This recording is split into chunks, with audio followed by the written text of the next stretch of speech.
vous êtes journaliste, à partir du moment où vous êtes journaliste, vous êtes reconnu comme journaliste, vous exercez comme journaliste, vous voulez être journaliste, eh ben, vous vous comportez comme un journaliste, vous êtes professionnel, vous avez de l'éthique et de la déontologie en bandoulière. Bien sûr qu'il y a des mauvaises pratiques, mais ces pratiques-là, il faut savoir que ce sont des pratiques de gens qui ne sont pas des journalistes. Même s'ils se réclament journalistes, entre guillemets, ce n'est pas des journalistes. Un journaliste qui n'a pas de déontologie, qui n'a pas d'éthique, ben, il ne peut pas être considéré comme un journaliste. Dans beaucoup de pays, quand vous vous comportez mal, vous n'avez même pas besoin d'être sanctionné par le CORED ou d'être sanctionné par la justice. Ben, c'est l'opinion publique elle-même qui vous censure. Ce n'est pas fait pour les gens qui ont échoué partout, ou bien parce que vous ne savez plus, vous ne savez pas quoi faire, vous ne savez pas où aller. Alors vous dites, ah, je vais faire journalisme, ça c'est facile. Et n'importe quel employeur vous emploie, puisque de toute façon, il ne vous emploiera pas comme un journaliste professionnel, il ne vous payera pas ce qu'il vous devra vous payer, puisque vous non plus, vous n'avez pas les compétences qu'il vous faut. Mais au final, le patron, en pensant gagner, il ne va pas gagner du tout. Il va gagner de la mauvaise graine. Le journaliste, il doit faire appel à d'autres compétences qui vont l'aider à ouvrir les perspectives, à analyser l'information, à savoir qu'est-ce qui a motivé ça et à aller plus loin dans l'analyse.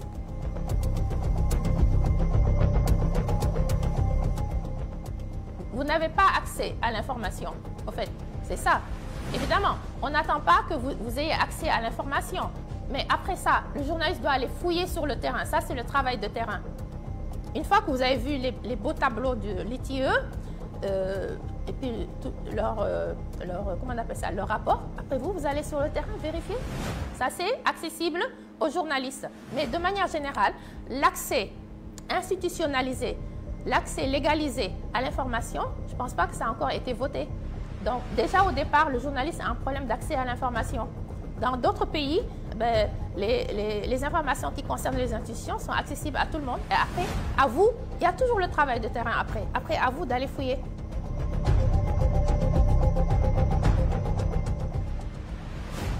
Si vous vous sentez investi de la vocation d'être journaliste, qui est encore une fois une profession noble, un métier noble, c'est du beau boulot. Journaliste, c'est du beau boulot. Tu parles pour la société. Tu mets ta voix sur la voix des sans-voix. Ceux qui ne peuvent pas parler, c'est toi qui parles pour eux. Mais encore une fois, si vous êtes un journaliste, vous vous sentez investi de ce rôle, vous êtes conscient de votre importance, mais vous ne pouvez pas ne pas être indépendant, vous ne pouvez pas vous faire acheter, c'est ça que vous voulez dire. Vous ne pouvez pas prendre de l'argent des gens pour écrire ce qu'ils ont envie d'écrire, ça, ce n'est pas un comportement de journaliste. Un vrai journaliste ne fait pas ça. Pour moi, ce n'est pas des journalistes qui font ça.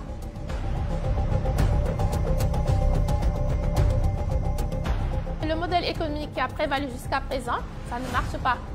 Les patrons de presse disent qu'ils tirent la queue du diable. Les journalistes qu'ils emploient disent non, c'est eux qui tirent la queue du diable. On n'y comprend plus rien. Et ils reprochent aux patrons de presse d'avoir un train de vie de nabab. C'est vrai ou c'est pas vrai? Ils se plaignent aussi de ne pas être bien payés ou alors de ne pas avoir suffisamment de moyens pour exercer leur métier, surtout quand ils se déplacent. Vous connaissez ça, les per diem, voilà, qui sont demandés partout.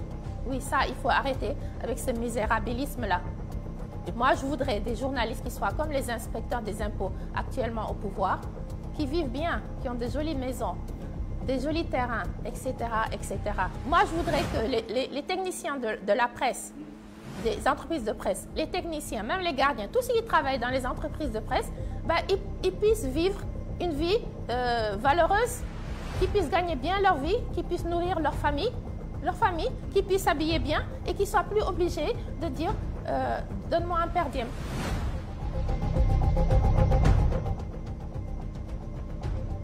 Quand vous lisez quelque chose sur les réseaux sociaux, vous dites « oh ben c'est pas vrai ».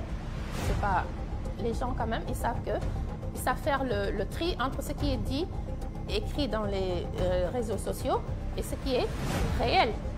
Oui, il y a des gens, aujourd'hui les gens vous leur dites « oui, j'ai vu ça sur les réseaux sociaux ».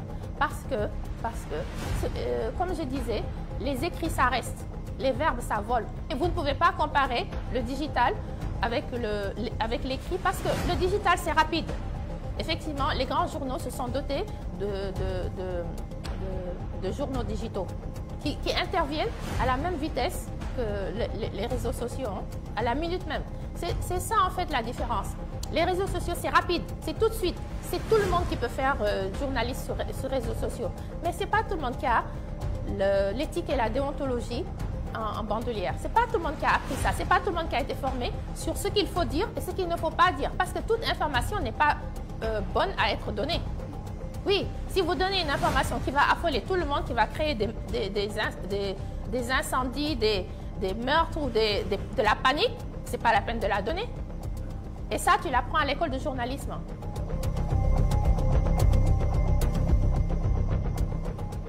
Aujourd'hui, les femmes elles n'ont pas de poste de responsabilité vraiment. Par exemple, si vous allez au soleil, il n'y a qu'une seule femme qui est, je crois qu'elle est coordonnatrice dans la rédaction du Soleil. C'est pas normal. C'est pas normal. Et bon, et encore, le Soleil, lui, c'est peut-être mieux. Dans d'autres, je vois que les femmes sont utilisées dans le traitement subalterne de l'information, à des postes d'animatrice, à des postes où il faut montrer son maquillage et ses mèches, enfin, et dire des choses insensées, quoi. Et dire des choses insensées, évidemment. Par contre, il y a des femmes qui se distinguent. Si vous voyez les plateaux de télé, il y a des femmes qui se distinguent vraiment par leur professionnalisme. Oui, il y en a quelques-unes qui se distinguent, mais de manière générale, j'ai constaté que les journalistes étaient misogynes avec tout ce qui touche au sujet féminin. Moi, par exemple, quand je suis arrivée au Soleil, ils voulaient me mettre au chien écrasé. Ce que j'appelle le chien écrasé. Oui, les sujets de femmes. J'ai dit non, mais attendez, j'ai pas fait des études de sciences politiques et d'histoire là pour venir faire les sujets de femmes.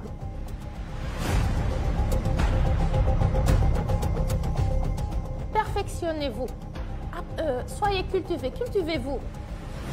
Et quand vous préparez une interview, n'allez pas là comme une fleur là, poser des questions idiotes. Non, préparez vos questions. Si vous n'avez pas toutes les compétences, allez demander à vos collègues. Celui qui est en économie, celui qui est en justice, celui qui est en droit, etc. Vous leur dites, qu'est-ce que je dois avoir telle personne. Ils vont vous... Mais après, tout le mérite va vous revenir. Ce n'est pas votre collègue là qui vous a donné des tuyaux là. On va voir son nom. Non, c'est vous. Donc, cultivez-vous. Il n'y a que le travail qui paye. Ce n'est pas les perdièmes qui payent. Ce n'est pas les petites combines là qui payent. Ce n'est pas le politicien là qui te donne de l'argent pour que tu parles de lui qui paye. Non, c'est pas ça. Ça ne paye pas. Ça ne paye pas. Il faut se respecter. Le politicien, il fait son travail de politicien. Toi, fais ton travail de journaliste. Oui, c'est tout. Ça peut venir que de vous. Ça viendra que de vous. Vous êtes journaliste, vous avez choisi d'être journaliste. Restez journaliste. Si vous voulez faire homme d'affaires, allez, laissez journaliste et allez faire homme d'affaires. Mais on ne peut pas faire les deux.